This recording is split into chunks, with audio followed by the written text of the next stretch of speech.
Oxiane resta de longues secondes sans voix. Des enfants humains sont déjà nés de ces chimères?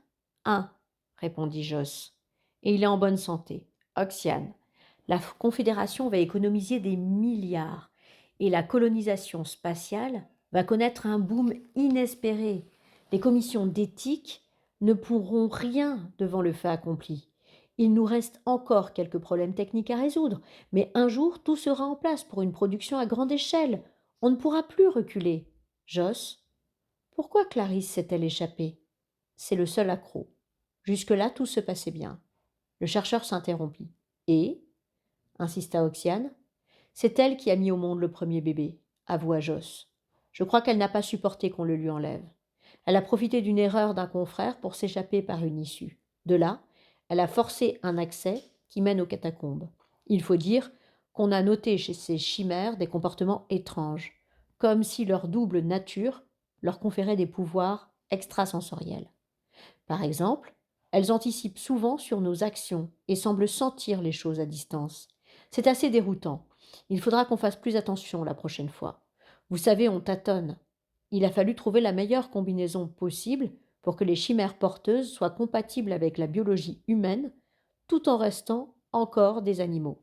Pas facile de trouver le bon compromis pour produire des esclaves, l'arrêta Oxiane. Clarisse s'est enfuie d'ici pour cesser d'être une esclave. Faux, réagit le chercheur. Les chimères ne sont pas des esclaves, mais des organismes animaux qui vont nous aider à coloniser l'espace. Vous n'avez pas le droit de mélanger l'humain et l'animal, Joss. L'opinion publique va se dresser contre vous. L'opinion publique acceptera le progrès, comme toujours. Écoutez, Oxiane, les services secrets vous cherchent. Ils sont prêts à vous éliminer. Raison d'État, vous comprenez?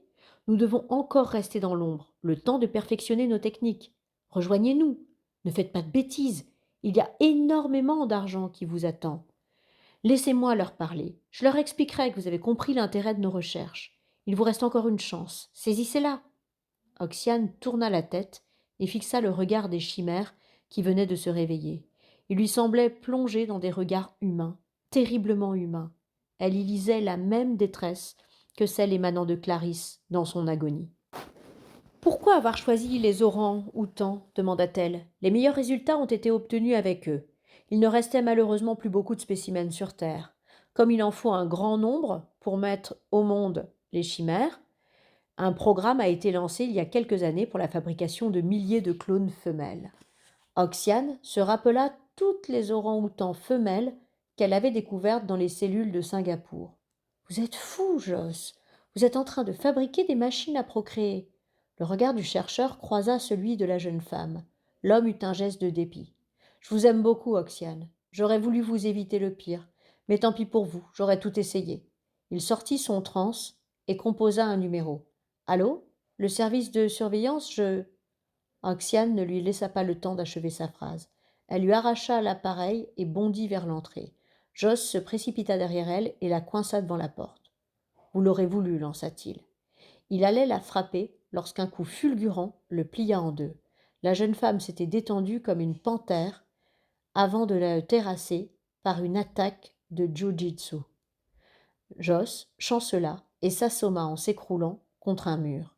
Oxiane le ligota, le bâillonna, puis quitta les lieux en emportant un microdisque trouvé dans un bureau du labo. Ses références semblaient indiquer qu'il recelait de précieuses informations sur les activités du service. À 7 heures du soir, toutes les sorties étaient bloquées. Les gardiens de nuit commençaient leur ronde. La jeune femme trouva refuge sur la terrasse de la tour de l'Institut. 122 étages. Elle dominait tout Paris. Dans le ciel d'encre, la lune semblait l'observer d'un œil inquisiteur. Elle prit son transe et composa le numéro du plus grand service de presse indépendant. Allô, Infoterre? Passez-moi quelqu'un de la rédaction, s'il vous plaît. Après un silence, ici Luc Faure, rédacteur en chef. Je suis Oxane Milotte. Écoutez bien. Je viens de découvrir le plus abject des projets conçus par la Confédération, la création de chimères humaines. Tout en parlant, la jeune femme inséra le microdisque dans le transe. Je vous expédie les informations sur le laboratoire en cause. Il s'agit de l'équipe du professeur Joss Drian de l'Institut de décryptologie génétique. Allez-y, je télécharge. Mais qui êtes-vous au juste? Oxiane ne répondit pas. Sur l'écran du trans défilait le texte du microdisque. La phrase d'un des rapports la laissa interdite. Mardi 24 mars 2072, succès total. Clarisse a donné naissance au premier humain qui sera livré prochainement. Ses parents, Selma et Greg Bayonne, ignorent dans quelles conditions est né l'enfant. Ils ont choisi le prénom d'Orion.